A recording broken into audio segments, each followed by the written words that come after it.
Okay, so this is my 3D plant cell project at Ignite Christian Academy. This is made out of Play-Doh. So let's start. I'm going to tell you basically the little cells inside of the big plant cell. This is my reference. I got it off the internet. I'm not sure where I got it from. I don't think it said, but they look pretty close.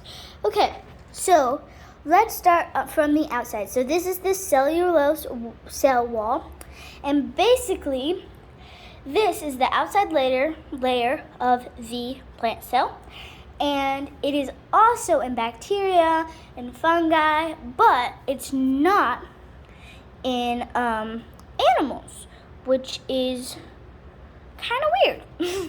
Next, we have the cell membrane. It is the inside little line of the cell wall, and basically this is a membrane surrounding the chiroplasm of the cell. This is a chiroplasm. It's all the white stuff that surrounds all the other little cells. And basically the cell membrane, the cell wall, and the chiroplasm is what holds all of these other cells inside of the plant. And yes, so basically another fun fact about the cell wall is that it actually, without this and the cell membrane, it couldn't really hold the plant in its shape. So without this and the cell wall and the chiroplasm, maybe plants wouldn't be the shape they are. So yes, that's very interesting. Next we have the nucleus.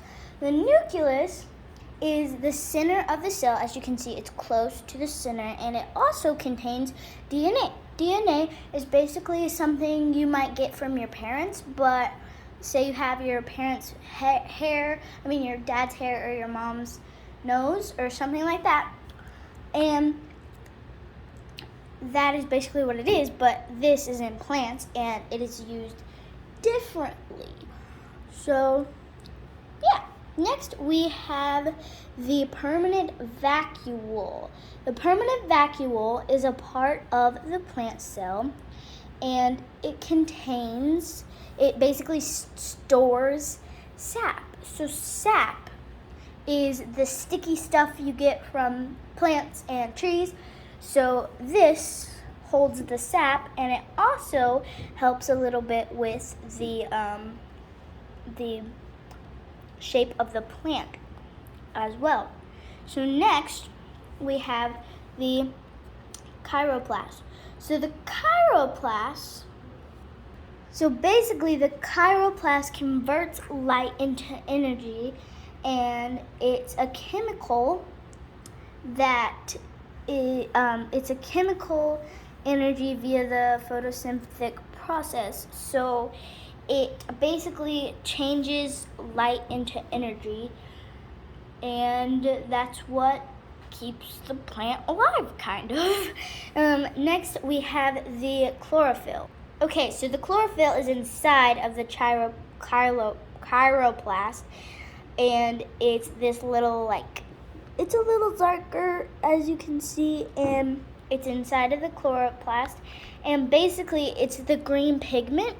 So this is what gives the plant its color, and it also gives us oxygen. So you probably know that trees give off oxygen, and trees are a sort of plant. And trees turn carbon dioxide into oxygen, which we breathe. And this also gives the leaves and the grass and all of the plants its color. So it basically gives pigment as well. Then we have our last thing. It's all these little pink things called mitochondrion. So all these little pink things are mitochondrion, and they basically, it's a membrane bound.